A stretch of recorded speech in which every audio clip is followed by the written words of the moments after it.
मनोज जरांगे पाटील यांनी आज उपोषणाची शेवटी घोषणा केली. त्यांनी जे आहे सरकारची जी काही मुदत दिली होती ती मुदत आता संपलेली आहे. त्यामुळे नाईलाजाने का आता पुन्हा एकदा मनोज जरांगे पाटील उपोषणाला बसणार आहे आणि सरकार ही त्यांच्या वेळोवेळी अशी वेळ आणायचं देखील काम करते. दादा काय सांगाल, सरकार वेळोवेळी तुम्हाला उपोषण करण्याची वेळ आणते, हे किती दिवस सांगणार? आता ते त्यांनाच माहित आता किती दिवस त्यांना लोकांचं वाटोळ करायचंय. फक्त सत्ताच पाहिजे शेतकऱ्यांकडून मराठ्यांकडून. आता किती दिवस वाटोळ करतात त्यांनाच माहिती. बघा मागण्या मंजूर करतात का नाही बघा. तर मला सांगा, यापूर्वी देखील म्हणजे जवळपास 10 ते 12 उपोषण झालेले आहेत. तुम्ही वाशीमध्ये गेलो, वाशीमध्ये गोळा होता 2 सप्टेंबरचं देखील जे आपण पाहिलेलं आहे.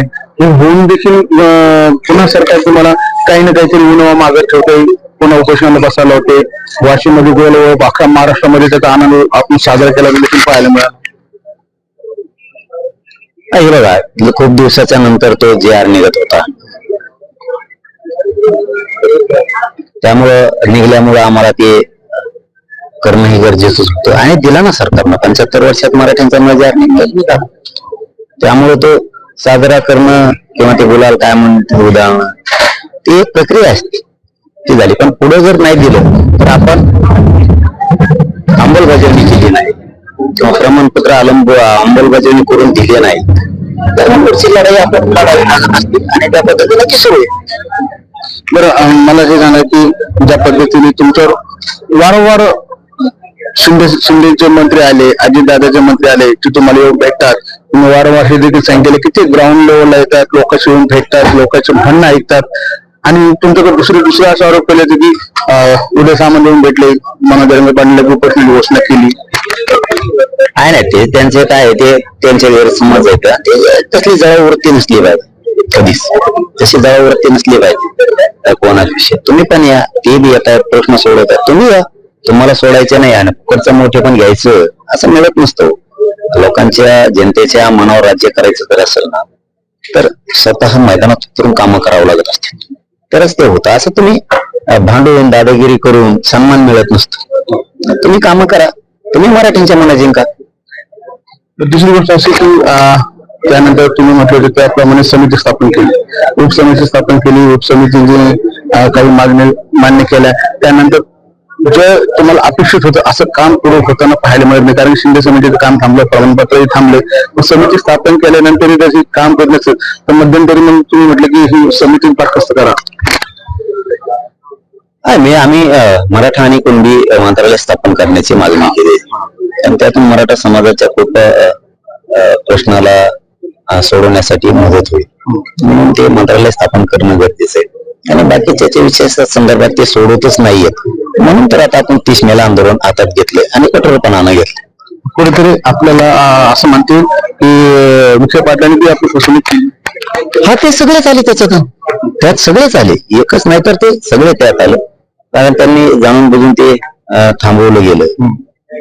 प्रमाणपत्र वाटप सुरू असताना थांबवले, गॅलेट्या थांबवल्या, मुख्यमंत्री कार्यालयाकडून फोन थांबवले, त्यामुळे ते सगळेच त्याच्यात.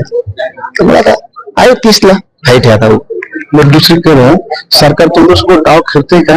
कुठेतरी मराठा समाजाचे नेते जे भाजपमध्ये ते पुढे करायचे आणि मनोज जरांगे पाटलासोबत डिस्कस करायला लावायचं, चर्चा करायला लावायचं, कुठेतरी पुन्हा मराठ्यामध्ये गैरसमज निर्माण करायला लावायचं, कारण मराठा समाजाचे नेते तुमच्या समोर येतात भाजपमधले. अजून काही लोकांचे काम तुम्ही म्हणतात की काही भाजपच्या लोकांनी चांगले कामं केलेले आहेत, तसं कुठेतरी डाव आहे सरकार मधल्या कोणत्याही पक्षाचा असू द्या, सरकार भाजप, शिवसेना, राष्ट्रवादी, या मराठ्यांच्या नेत्यांचा काही दोष देऊन त्यांना उपयोग नाही. करणारा माणूसच त्यांना कामं करू देत नाही, कामच करू देत नाही. काही मिळवायचं असलं तर मिळू पण देत नाहीये. आडवं पडायची, अंधारातून भूमिका निभवायची आणि मीडियात येऊन फक्त म्हणायचं मी मराठा समाजाला कुठंच आडवणूक केली नाही, परंतु ते त्यांचा जो एकूण पिंड आहे मराठा समाजावरती अन्याय करायचा, तो पिंड ते गुप्त अंधारातून मुख्यमंत्री चालवते आणि हे सत्य आहे, ते कोणालाच नीट काम करू देत नाही. त्यामुळे यांना दोष देऊन उपयोग नाही आणि यांनी समाजाचं हित लक्षात घ्यावं. भाजप, शिवसेना, राष्ट्रवादी काँग्रेस जेवढ्या पक्षात मराठ्यांचे नेते आहेत त्यांनी सुद्धा लक्षात घ्यावं की समाजाच्या लेकराचं हित त्यांनी डोळ्यासमोर ठेवावं. निवडणूक हा वेगळा विषय आणि समाजाच्या लेकराचं हित हा वेगळा विषय. तर उद्या विखे पाटील आणि प्रसादला तुम्हाला भेटायला येणार आहेत. जर मनोज जरांगे पाटलाच्या ज्या मागण्या आहेत 7 ते 8 मागण्या आहेत शिल्लक राहिलेल्या, त्या जर त्यांनी उद्या मान्य केल्या, ते जर म्हटलं की आम्ही तुमच्या मागण्या मान्य करतो, थोडासा वेळ द्या, तर मनोज जरांगे पाटील उद्या उपोषणाला स्थगिती देणार का? आणि मग आता वेळच होता ना, 10 महिने वेळ दिला ना मुंबईहून आल्यापासून.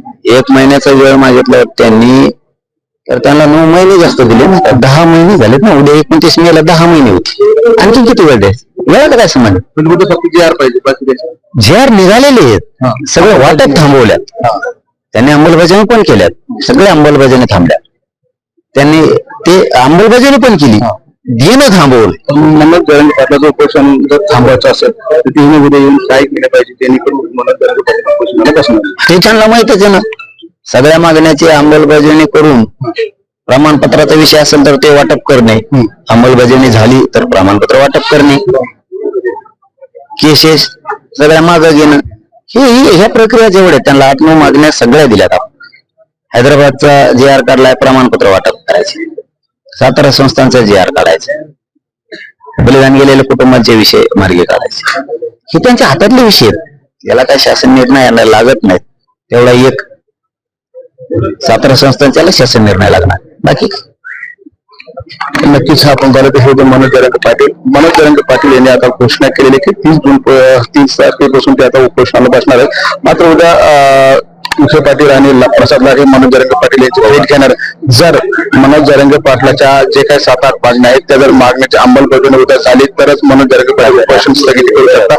अन्यथा मात्र 30 तारखेपासून मनोज जरांगे पाटील कठोर असं आंदोलन उद्यापासून उपोषण सुरू करणार असल्याचे देखील वक्तव्य केले आहे. संजय अय्यर, LS मराठी, आंतरवाडी, सारट.